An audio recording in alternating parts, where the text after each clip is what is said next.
Las 10 incongruencias del diluvio universal. Hola. Es hora de que hablemos del mayor genocidio cometido por el dios de los tres principales monoteísmos del planeta, el diluvio universal.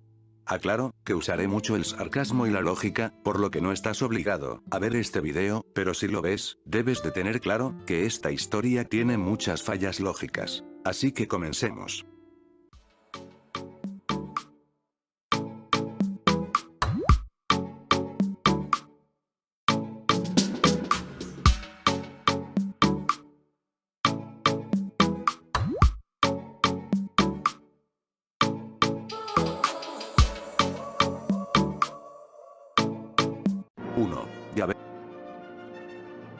Yahvé solo ve maldad. Según la Biblia, el mundo está lleno de maldad. Solo había personas que cometían pecados. Pero el problema es que la Biblia nunca detalla realmente qué eran esos pecados. Digo, porque si supiéramos qué pecados fueron lo que motivaron este genocidio, podríamos comparar a la sociedad, el antes y el después, y así sabríamos si sus resultados fueron positivos o negativos. Pero con Yahvé, no existe eso de evaluación de resultados. También sucede algo que teológicamente es raro. Y me refiero al concepto de arrepentimiento. Siempre he escuchado que Yahvé nunca se equivoca y que es un ser todo perfecto. Pero la misma Biblia relata que es un ser que es capaz de reconocer que se equivoca, lo que haría un ser más cercano a lo humano que a lo divino. Pero muchos creyentes olvidan ese detalle, porque significaría que su verdad o lo que creen es la verdad divina, no es inmutable ni eterna. 2. Mal candidato. Pero como toda historia shonen, aquí aparece nuestro elegido. Esa persona que la maldad jamás corrompió su corazón. El único que temía a Yahvé. Pero como escritor, les digo lo difícil que es escribir un personaje, ya que si le vas a poner una gran prueba, debes de darle herramientas argumentales para que pueda cumplir con esa prueba de forma exitosa y creíble. Por lo que, escoger a un anciano llamado Noé, que según la Biblia tenía la edad de 600 años. Pues fue una elección rara. Primero vamos a fingir que alguien tiene esa edad. Yo sé que más de alguno saldrá con el argumento de que quizás en esas épocas se medían de otra manera los años. Está bien. Se los puedo comprar, pero el problema es que muchos creyentes realmente creen que él tenía 600 años cuando comenzó esta tarea titánica. Noé oyó la voz de Yahvé y le dio una tarea imposible, y él bien tranquilo la aceptó. También me parece raro que la familia de Noé aceptara esa misión loca sin cuestionar. O sea, nadie pensó que por la edad, Noé estaba delirando, pero al parecer toda la familia eran unos locos fanáticos religiosos. Es como si yo le dijera a un niño de 2 años que me construya un ropero de 3 metros de ancho y 5 de alto. Creo que se podría dar un sentido simbólico, y es que a veces a las personas les pueden aparecer pruebas en la vida que son realmente difíciles de superar, pero con esfuerzo y a veces con la ayuda de tus seres queridos, puedes superarlas. Pero los creyentes realmente creen que esto sucedió tal como lo narra la Biblia, así que continuemos. 3. Manos a la obra. Volviendo al anciano de Noé. Solo contaba con ayuda de sus 3 hijos y sus respectivas esposas. Y Yahvé dio las órdenes de cómo quería su arca. 300 codos de longitud, 50 codos de ancho, 30 codos de altura. Con las medidas actuales sería equivalente a metros. 150 metros de largo, 25 metros de ancho, 15 metros de alto. O sea, casi llegando a la mitad del Titanic. O sea, que Noé realizó una construcción con poca tecnología, que solo sería vista en el siglo XX en adelante. No quiero ser tan quisquilloso, pero ¿de dónde salió tanta madera? Porque prácticamente se volvieron un aserradero. Otra pregunta, ¿de dónde salió el metal para los clavos? ¿O Noé era millonario, o es algo que nadie piensa cuando relatan esta historia? Y no hablemos, que según el diseño de Yahvé, esa nave solo tendría una ventana, que estaría cerrada, más de un año. Por lo que, ¿cómo hizo Noé para ventilar esa nave? Ya que es sorprendente que nadie muriera asfixiado. También hay que dejar claro esta pregunta. ¿Una nave de esas medidas y con la tecnología de la época pudo soportar su propio peso? Ya que toda estructura debe soportar su propio peso, y hasta ahora la evidencia demuestra que no podría hacerlo. También debe soportar cosas como los fuertes vientos, el constante choque con estructuras como casas o rocas, y el agua, que se supone a que fue sometida esa nave. Otra cosa, que muy pocos piensan, es que si no es siendo solo 8 personas que construyeron esa enorme nave, ¿por qué los imperios no construyeron naves de esas dimensiones? Ya que si hubiera sido posible replicar esa obra, creo que existirían muchos relatos, de cómo grandes imperios transportaban a sus ejércitos en enormes naves, pero no es el caso. Otra cosa que nadie se pregunta, ¿cuánto tiempo le llevó en realizar esta tarea? Hablamos de una tarea titánica, no solo por conseguir los materiales, sino por transportarlos, y realizar el trabajo en sí. Sino que también ellos, me imagino, que debían trabajar el campo, para sus alimentos, porque tenían que comer 3 veces al día, supongo. Y de ahí recolectar todos los alimentos de los animales, que entrarían al arca. No hablamos de un trabajo de días, sino por la época, hablamos de años. Sería más creíble, que en la Biblia, mencionara que fueron los ángeles, quienes la construyeron, y que todos los materiales lo trajeron del cielo, pero no es el caso. 4. Pocos animales. He aquí otra cosa, que no debe faltar en la ecuación del punto anterior. El peso de los animales. Porque en teoría Noé no tenía la menor idea, de los animales que llegarían al arca. O sea, desconocía los tamaños y pesos que estarían dentro del arca. Para que lo entiendas mejor, los ascensores tienen un límite de personas o un límite de peso, ya que su diseño solo les permite que funcionen de forma eficiente con cierto peso. Ahora, imagínate un barco, sin ingeniería moderna. Pero son cosas, que mejor no pensemos, porque arruinan la buena historia. Recuerden, niños, no permitas que la lógica y el sentido común, te arruine una buena historia. Según por órdenes de Yahvé, Noé albergaría a 2 de cada especie animal, para que se pudieran salvar. No tengo que decirles que esa es una pésima idea, pero lo tengo que hacer. Primero, ¿cómo evitaría Noé que los carnívoros se comieran a los herbívoros? Segundo, Yahvé siendo omnisciente no sabía de los problemas genéticos que ocasionaría solo llevar 2 de cada especie. Tercero, ¿cómo llegaron los animales de China o del Polo Sur, a la ubicación exacta de Noé? Cuarto, ¿de dónde sacó los alimentos Noé para poder alimentar a tantos animales? Quinto, ¿cómo se aseguró que los animales del desierto no murieran, por no estar en su ambiente natural? ¿O cómo evitó que los animales del Ártico no murieran, por no estar en su ambiente natural? Porque les cuento, que los zoológicos, deben adaptar las zonas de los animales, que albergan para que ellos sobrevivan. Hasta en Zootopía entendían ese concepto. Sexto, Noé jugó a Tetris, ya que para acomodar todos esos animales, en un espacio reducido, debió ser muy difícil, o quizás era como la carpa mágica de Harry Potter, y me refiero a la 4ª película, lo que significaría que la autora del libro, no es muy original. Séptimo, ¿cómo hizo Noé para deshacerse del excremento? Parece algo tonto, pero les recuerdo que la nave está cerrada por completo, y el excremento acumulado apesta gravemente, y eso haría con el tiempo tóxico el aire que respiraban. O quizás Noé obligó a los omnívoros a comérselo.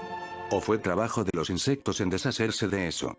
Y hablando de insectos. Octavo, ¿qué pasó con los insectos? Ya que la Biblia no los mencionan. Pero supongamos, que van, lo que sería increíble, porque hablamos, que superan con intereses a los mamíferos, en cantidad. Y noveno, hay animales, que no entraron en el arca y no me refiero a los dinosaurios, como algunos creacionistas piensan que pasó, por lo que, abro comillas justificaría porque se extinguieron cierro comillas. Sino que me refiero a los peces. Creo, que todos sabemos que existen peces de agua dulce y peces de agua salada. Y creo, que todos sabemos que los animales no sobreviven si las mezclas. Al menos que los peces se hubieran vuelto Aquaman. Abro paréntesis, ¿nadie se ha preguntado cómo es que Aquaman puede respirar en los lagos? Digo, se supone que nació en el mar, o que su madre es del mar, por lo tanto no debería poder respirar en agua dulce, y hago estas preguntas, porque siempre las he tenido, y como no creo que las pueda mencionar en otro video, las dejaré aquí, cierro paréntesis. También no se toma en cuenta, que cambiaran los niveles de temperatura en el agua, así como la luz que entran en ella. Por lo que muy probablemente, las algas mueran, lo que afectará a los animales, que dependen de ellas. En simples palabras, la vida animal acuática, no sobrevivirá a ese diluvio, ya que se han producido las condiciones necesarias, para una gran extinción masiva. Pero los detalles, al final no importan. O quizás no fueron todos los animales, como algunos creacionistas mencionan. Quizás eso explicaría por qué la lagartija cola de látigo, se tiene que clonar, a sí misma para no extinguirse. Tantas dudas. Pero lo malo, es que no tenemos al autor de esta historia, para preguntarle. 5.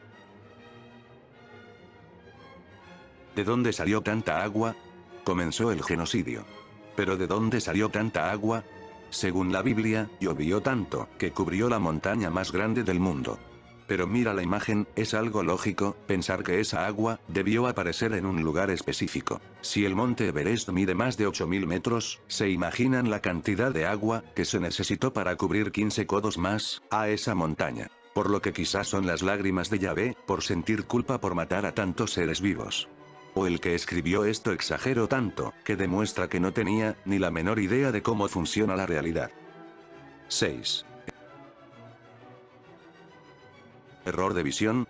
Muchos cuando se alega a las incongruencias de la Biblia, normalmente sacan la hermenéutica, como excusa. O que todo es una clase de metáfora. Vuelvo a repetir, yo se los puedo llegar a comprar, porque es claro, que quien escribió esta historia, todos los animales que entraron, solo se refieren a los que conocía, ni siquiera se hace mención de todo el mundo. O que es obvio, que carecía de conocimientos científicos, sobre que si existen cambios de temperaturas dentro del agua, haría imposible la vida submarina. O que si de verdad, si llovería tanto, que cubriera la montaña más grande, significaría que faltaría oxígeno. Porque les cuento, que es algo que sufren las personas, cuando suben al monte Everest. Por lo tanto todos dentro del arca morirían por falta de este. Como es obvio, que tampoco el que escribió esta historia tenía la menor idea de cómo funciona la genética. Pero lo que nunca, alguien me ha podido justificar de esta historia, es decirme, ¿Noé sintió culpa?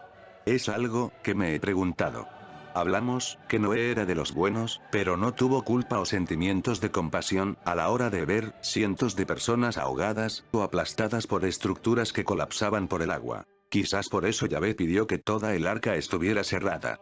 Así ellos no podrían ver niños, mujeres, ancianos, muriendo. Yo me imagino, que por eso los productores de series o películas de Noé, no se complican y ponen a todo el mundo como los malos, y así no hay culpa por parte de Noé.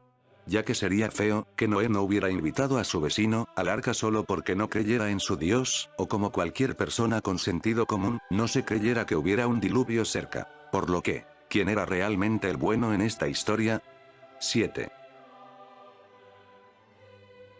El aburrimiento de ser los únicos sobrevivientes. No había nadie, solo 8 personas en esa arca. Aburrimiento no tenían, porque debían ocuparse de cientos de animales que atender. Es algo, que tenían al menos la suerte de estar ocupados. ¿Pero realmente eran los únicos sobrevivientes? Digo, ¿nadie tenía barcos, o naves lo bastante grandes para soportar el diluvio? Ya que si vamos a fingir, que es físicamente posible que esa nave hubiera podido sobrevivir a ese diluvio, podría pasar que otros sobrevivieran. Algunos para justificar que realmente existió, el diluvio universal, alegan que en otras culturas se menciona. Pensemos en ese argumento. Significaría que Yahvé no es el único Dios, y que los demás dioses sí existen. O que no es omnipotente, porque tuvo que trabajar con los otros dioses, para coordinar y crear el diluvio universal. O quizás muchos me salgan, que es el mismo Dios entonces porque debe jugar a las máscaras. Digo, si es el mismo Dios, hubiera salido mejor que a todos los sobrevivientes, después del diluvio, los unificara, o los reuniera para que así demostrara que es el único Dios, y así nadie se matara por él. De paso significaría que Noé, no era tan especial, como creía. Aunque quizás, Yahvé, no es omnisciente, por lo que quiso tener varias opciones, ya que no sabía quién iba a sobrevivir, y así el que sobreviviera, a él haría la promesa del arco iris. O Yahvé es poco original, y les copió la idea a los demás dioses. Al menos en la serie de televisión, del año 1999 llamada, El Arca de Noé. Tenían la misma duda, si ellos fueron los únicos sobrevivientes, por lo que aparecen piratas. 8. Tierra. Después de un tiempo, el nivel del agua bajó. Así como el punto, número 5 pregunté, ¿dónde vino toda esa agua? Ahora pregunto, ¿a dónde se fue toda esa agua? Sé que suena, que soy una persona muy quisquillosa, pero a mí me gusta, que las historias, que leo o veo, tengan un buen sentido argumental, y si no me creen, vean mis vídeos de críticas, a películas o series de televisión. Pero volviendo al tema de este video. Así como en el punto 5 no existe una explicación racional, en este tampoco lo hay, así que daré la misma respuesta que China dio. Sí, siempre que observen uno de esos detalles, un hechicero lo hizo. De ahí pasó algo curioso, y fue que Noé mandó un cuervo y luego una paloma a buscar, a una clase de planta, que significaría que el nivel del agua bajó lo suficiente, para ya salir de esa arca. que me imagino que pasar más de un año ahí ya debía de ser desesperante la situación. Pero aquí surge otra pregunta. ¿Noé ya no tenía comunicación con Yahvé? Porque él le pudo haber dicho que ya hay tierra seca. O quizás Yahvé sabía que técnicamente, la imagen de la paloma con la hoja de olivo sería más impactante, o Yahvé se le había olvidado que Noé aún estaba vivo.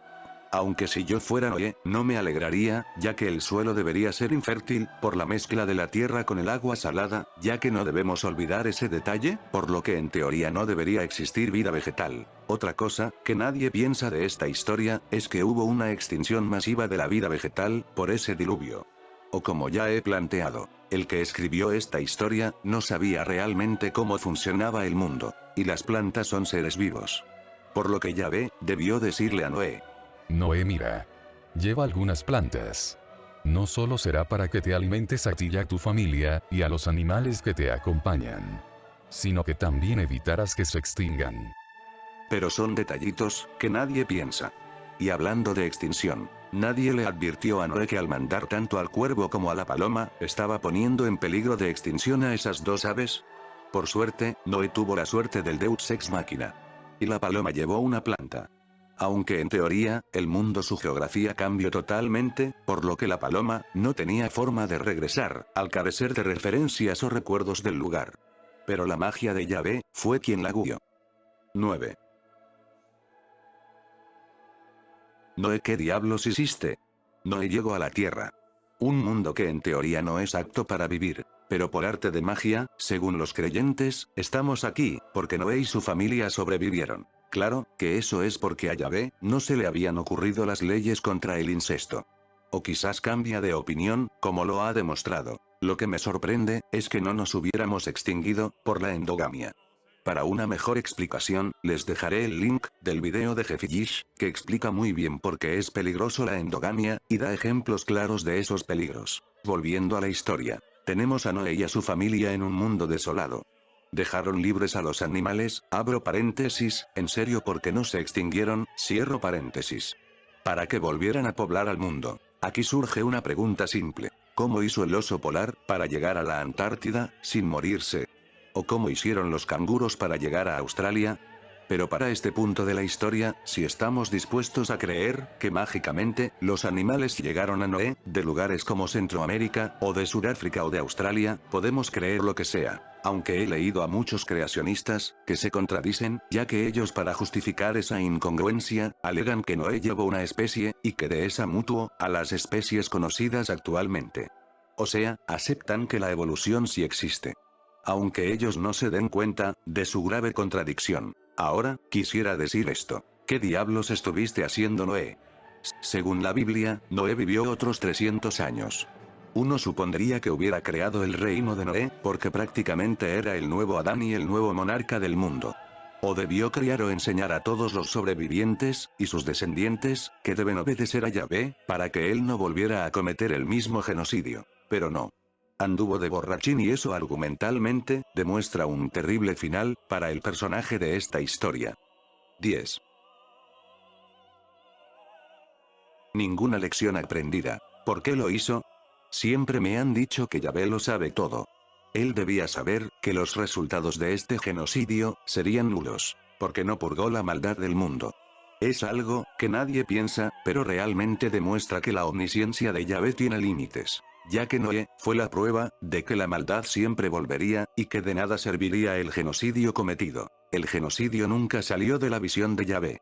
Es cierto que él hace la promesa de no volver a cometer un genocidio con agua, y lo hace a través de un arco iris, pero si uno lee la Biblia, se da cuenta que solo cambio de arma. Muchos creyentes se enojan porque la comunidad LGBT use el arco iris para representar el movimiento a favor de los derechos humanos. Ya que para ellos, abro comillas, representa una promesa de su Dios, por lo que es un símbolo religioso, cierro comillas. Pero la verdad, yo no entiendo su enojo, primero porque es un símbolo, nada más, o sea, cualquiera puede crear un símbolo a partir de un fenómeno natural.